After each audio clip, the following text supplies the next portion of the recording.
안녕하세요. 진로와 진학 상담을 하고 있는 유세현이라고 합니다. 오늘은 과학고랑 영재학교 관련돼서 설명을 좀 드리려고 해요. 과학고랑 영재학교는 어떤 점이 좀 비슷하고 어떤 점이 좀 다른지 그 부분을 좀 중점으로 이야기를 좀 드릴 예정이고요. 요 순서대로 설명을 좀 드릴게요. 과학고등학교 같은 경우는 이제 특수목적고등학교고요. 그 일반고보다 먼저 선발하는 정기고에 속합니다.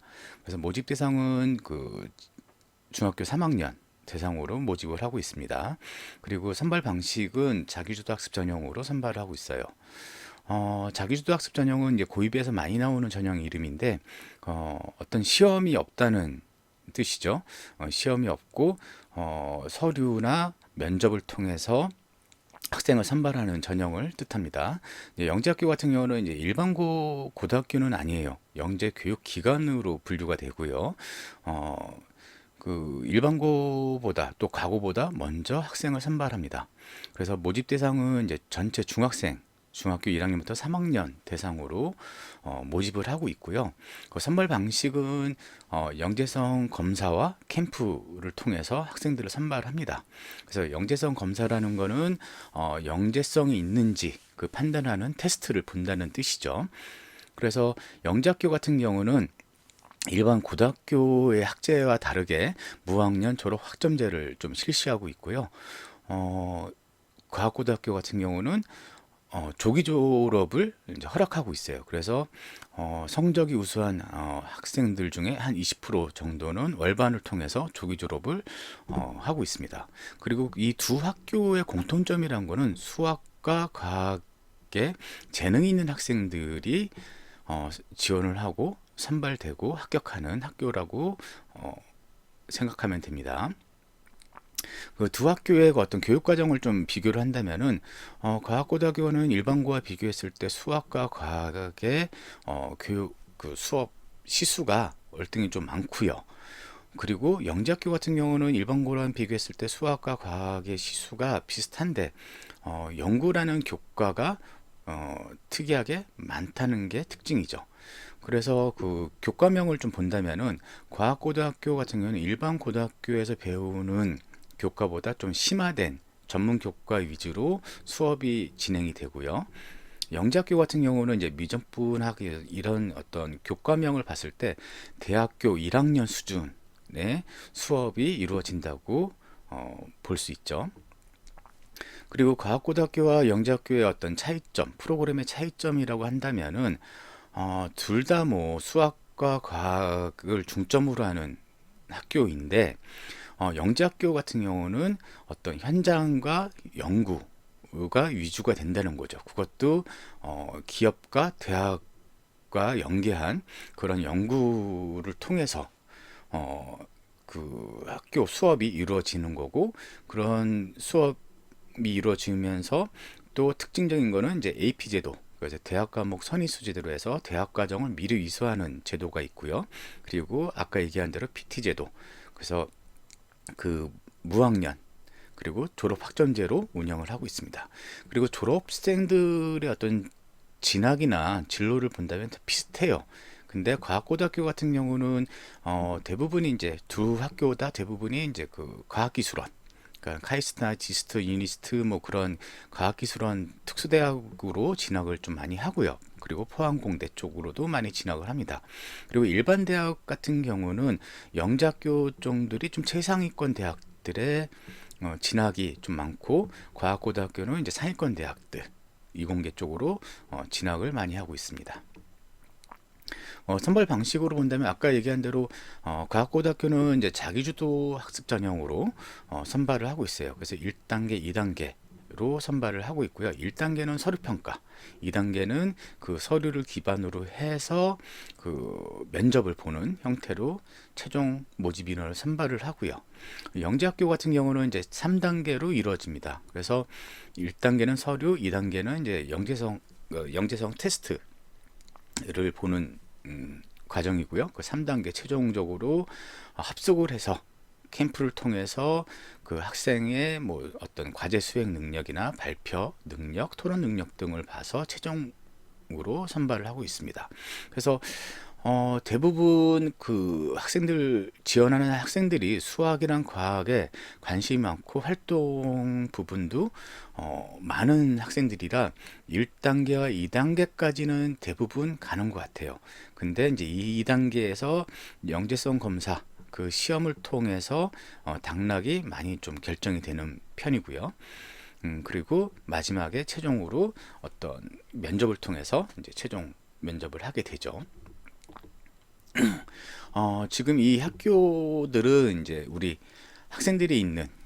학생들이 다니는 곳이 이제 경기도 소재 학교들이니까 중학교니까 중학교 경기도 소재 중학교 학생들이 지원을 할 수 있는 과학고등학교와 영재학교들의 학교명들이에요.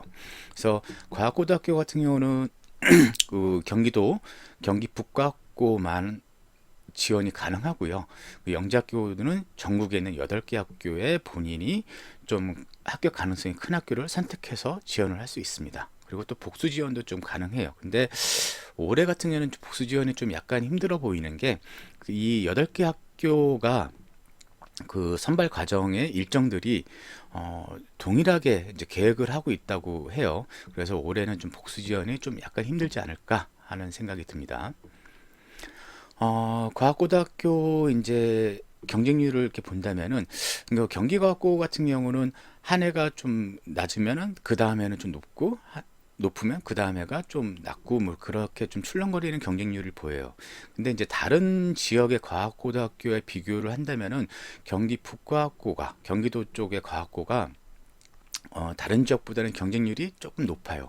그 이유는 아마 이제 경기도 지역의 중학생 수가 다른 지역보다 훨씬 많고, 그리고 또 경기도에 있는 과학고가 하나이고, 그리고 모집 인원도 100명으로 좀 상대적으로 좀 적은 편이라 아마 그런 부분에 의해서 다른 지역보다는 경기도 쪽 과학고 경쟁률이 좀 높은 편 이라 생각이 들어요. 그리고 이 영재학교 같은 경우는 이제 다른 과학고들과 비교해서도 경쟁률이 좀 높은데 그 이유는 이전에는 이제 복수 지원이 가능했거든요. 그러니까 한 학교만 지원하는 한 게 아니라 여러 학교에 지원을 해서 합격하는 과정대로 본인들이 선택을 좀 하게 됐었는데 올해는 아까 얘기한 대로 그 선발 과정의 일정들이 동일하기 때문에 좀 힘들어 보여진다고 생각이 들어요. 그래서 다시 한번 과학고랑 영재학교의 이제 차이점을 좀 얘기를 한다면은 영재학교 같은 경우는 이제 영재교육진흥법에 의해서 설치된 학교입니다. 그리고 과학고는 초중도 교육법에 의해서 설치된 학교고요. 그래서 우리가 생각하는 고등학교의 학교라는 거죠. 그래서 모집 대상은 중학교 3학년, 그리고 영재학교는 영재를 선발하는 학교이기 때문에 중학교 1학년부터 3학년 중학생 전체로 대상을 하고 있고요. 그리고 아까 얘기한 대로 무학년 학점제로 운영이 되고 있어요. 과학고는 3학년 다른 고등학교랑 똑같이 3학년 학제를 유지하고 있는데, 그런데 그 중에서 성적이 좋은 20% 정도는 조기 졸업이 음, 가능하다는 거고요. 그리고 영재학교는 이제 그 영재성 검사를 통해서 그리고 캠프를 통해서 이제 학생들을 선발을 하는데 그 과정에 있는 내용들이 학교마다 조금씩 달라요. 뭐 영재성 검사 같은 경우는 이제 어떤 문제 출제 수나 문항 수나 뭐 그런 부분 내용이나 그런 부분들이 조금 다르기 때문에 영재학교를 지원할 때는 그 학교의 어떤 기출 문제나 뭐 그런 문제들을 좀 보고 본인이 유리한 학교들을 좀 선택을 좀 해야 되고요. 과학고 같으면 자기주도 학습 전형이기 때문에 본인이 제출한 자기소개서랑 학생부의 그 내용을 준비해서 면접 대비를 하는 게 가장 중요하다고 보여져요. 그리고 영재학교는 아까 얘기한 대로 전국 단위, 전국에 있는 학교에 본인이 원하는 학교를 지원을 할 수 있고, 과학고는 본인이 다니는 중학교가 소재한 시도에 속한 고등학교를 지원을 할 수가 있어요. 그래서 이렇게 좀 차이점이 있고요. 그리고 영재학교라 과학고 같은 경우는 다른 특목고랑 좀 다르게 뭐 중학교 입학 때부터 목표를 해서 어, 그 내신 관리와 그리고 이제 수학과 과학 관련된 활동을 어, 잘 준비한다면은 뭐 합격을 할 수 있는 학교이긴 하지만은 제 생각으로는 조금은 영재학교와 과학고, 특히 영재학교 같은 경우는 초등학교 때부터 좀 준비하는 게 좀 도움이 더 되지 않을까 생각이 들어요. 그러니까 초등학교 고학년, 그러니까 5학년쯤 되면은 아마 이제 영재교육원을 다닐 수가 있는데, 그런 영재교육원에 대한 경험이 좀 있어야지 영재학교랑 과학고에 그 지원했을 때 합격할 수 있는 어떤 경험이 더 유리하게 작용이 될 것 같고요. 그래서 영재학교와 과학고 같으면 이제 초등학생 때부터 좀 목표를 해서 준비를 해야지 좋지 않을까 좀 생각이 들어요. 그리고 이제 중학교 때 내신 성적이나 뭐 활동을 비교했을 때 영재학교 같은 경우는 내신 관리로 측면에서 본다면은 전체 성취도가 올 A가 될 필요는 없어요. 그러니까 수학, 과학은 뭐 올 A면은 되겠지만은 나머지 과목들 같은 올 A가 안 되더라도 어떤 연계성 판단 그 테스트 시험을 통과를 하면 되기 때문에 본인의 재능에 따라서 그 올 A가 아니라도 합격할 수 있는 가능성은 크고요.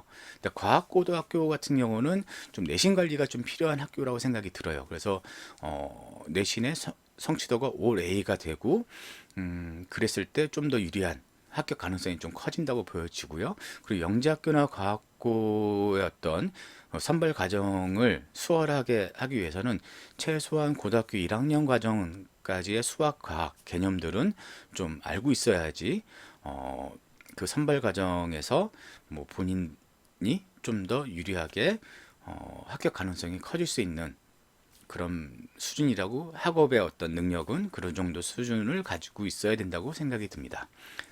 이렇게 해서 이제 과학고 영재고를 좀 알아봤고요. 다음에 또 다른 학교, 다음에 또 그 입시 준비할 때 필요한 어떤 태도나 그런 좀 정보들이 있으면은 다음에 또 이렇게 소개하는 시간을 갖도록 하겠습니다. 그러면 다음에 뵐게요.